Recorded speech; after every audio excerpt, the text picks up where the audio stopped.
So hello everybody and welcome back. Thank you for everybody that keeps returning to my channel.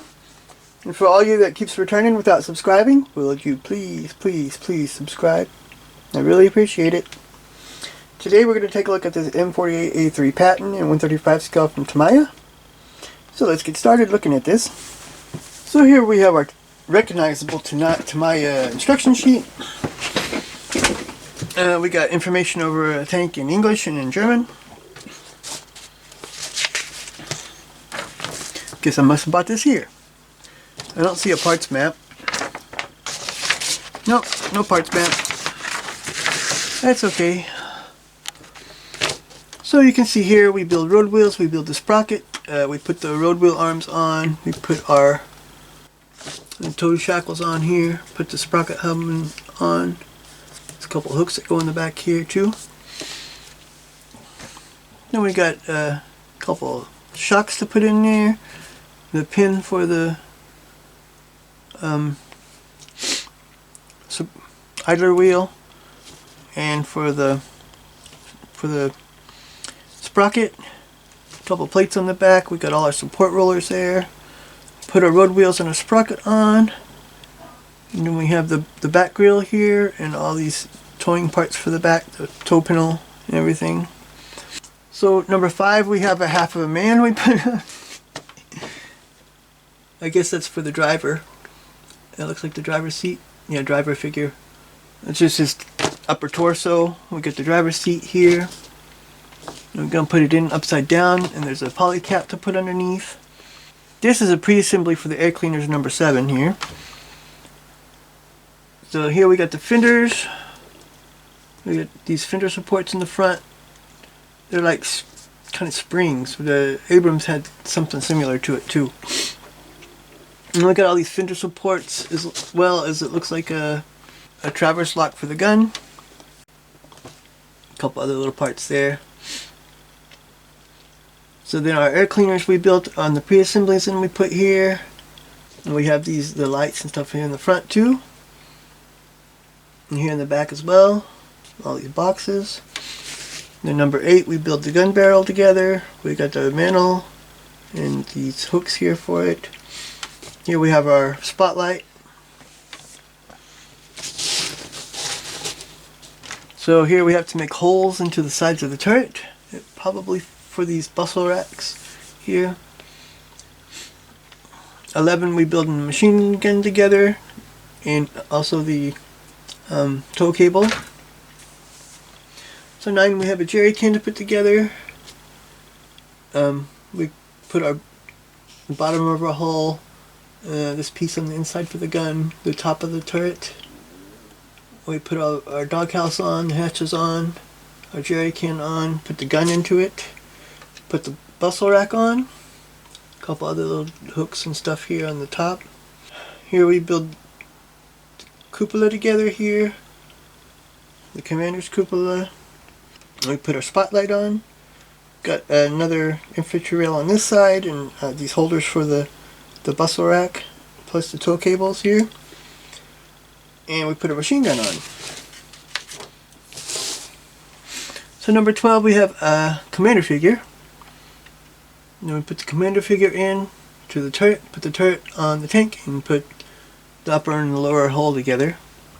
And then here you can put a snorkel on it too. And there's a couple of these rear fenders to put on. And there's some accessory parts here.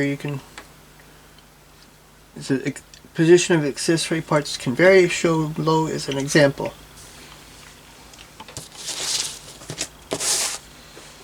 So what we have here, we have a marking for US Marine version, and this is the US Marine version, and here US Army version. And you know, Army. I'm Army. Ooh. So here's our decal sheet. You see we got different numbers, stars, Playboy bunny, and some teeth, which is cool. I'm looking at the unit here, and we used to write our numbers differently. I don't know if they did it different back then, but we would always have the division first. Like we'd have the division on one side, like first armored 167. I don't know if they changed it or if they did it wrong on here or what. But this is from the 2nd Armored Combat Regiment. 9.2 armor.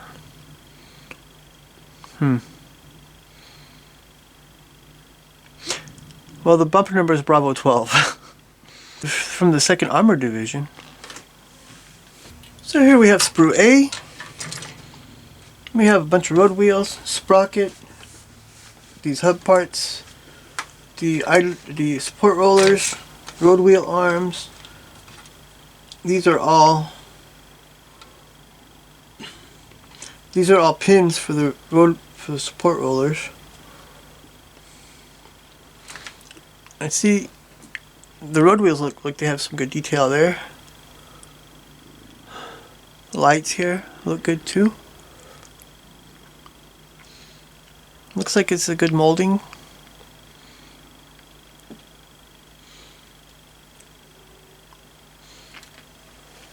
So here we have sprue B.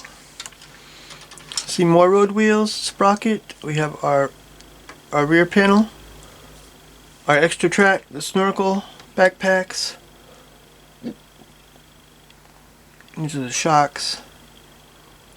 A cable roll. Oh, some of the hooks and stuff here too. These are probably the inside of the road wheels. They don't have as much detail, and well, you can tell they're the inside, but they still look good. The sprocket looks pretty good too. The extra track looks great, but there's some small pin marks there. But I say you could be rough with it. It doesn't have to be perfect. It's out of rubber track pads anyways. They get torn up even when they're on the tank.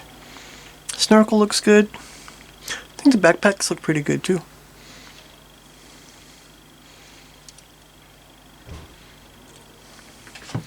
So here we have sprue C. We have our 2 figures here. There's more than one jerry can. You see there's 4 of them. We have our 50 cal. These pontoon boxes here. And the lights are here. Fender supports. So the figures aren't great. But I'm really bad with figures anyways. Jerry cans look good. 50 cal I think looks pretty good too. The fender supports look okay. The lights look good. And some nice detail there. There's a gun mount, a 50 cal mount, and ammo cans. See, we got one for the gun and 2 spares. That's pretty cool. A couple spares there. So here's sprue D. You see here we have the commander's cupola, our spotlight, our mantle, the gun tube, other hatches here too, and other lights. It looks like. Here, these might be the rear ones. We've got the bustle racks here too, and the troop rails. These hooks. That's probably the coax here.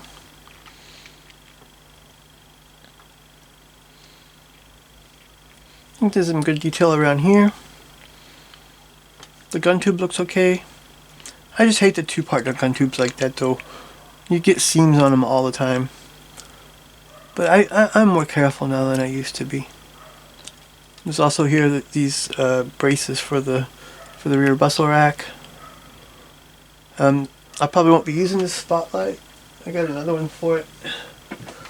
Aftermarket one. Because this one was something wrong with it, I forget what. You see the springs here on the loader's hatch. Looks good too. And this has some good texture too around the mantle.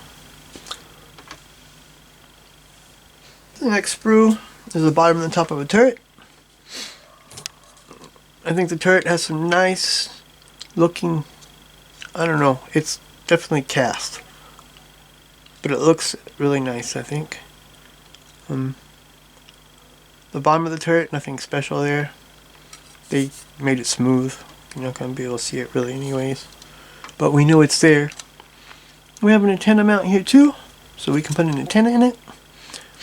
And I like how they put the hole there already. I can just cut a piece of brass wire and put it in there. So then we have the bottom of the hole separately too. And also a nice looking molding. You have nice bolt heads around here. You see we have holes there for a motor, but you know, we don't have those really.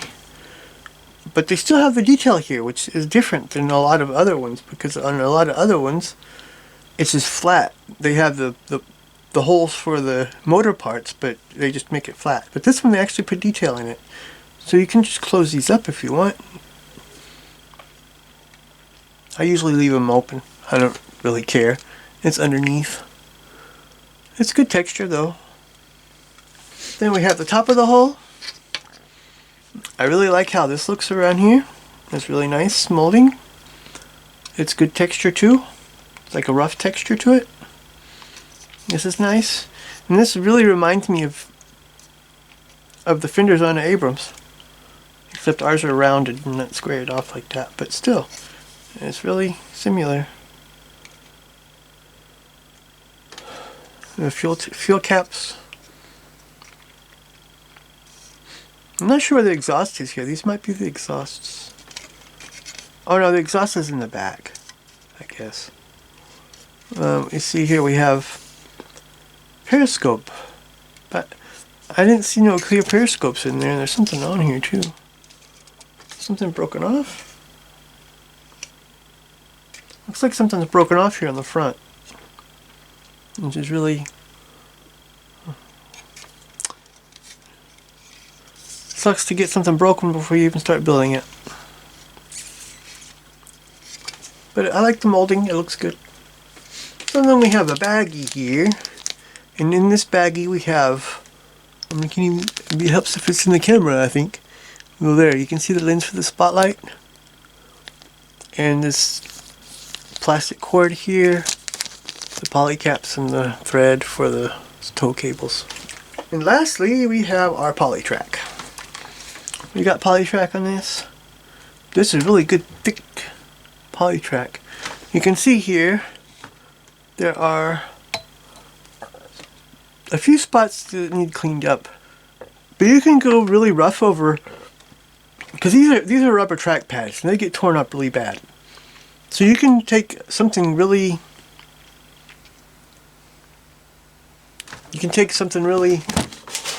rough to clean it up with. It doesn't have to be smooth. It can look torn up, you know.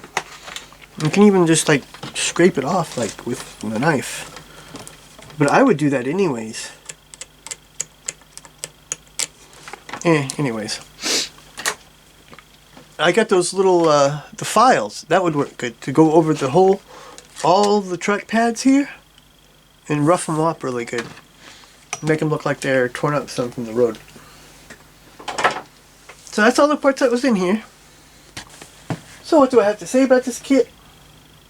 I think it'll turn out really good. I don't really see a lot of problems with it. It has some nice texturing. Unfortunately, there's a broken part on the hull. I'm not really sure what it is right now. I'm going to have to... Maybe I can tell from the picture on the front of the tank. But I don't know really what it would be.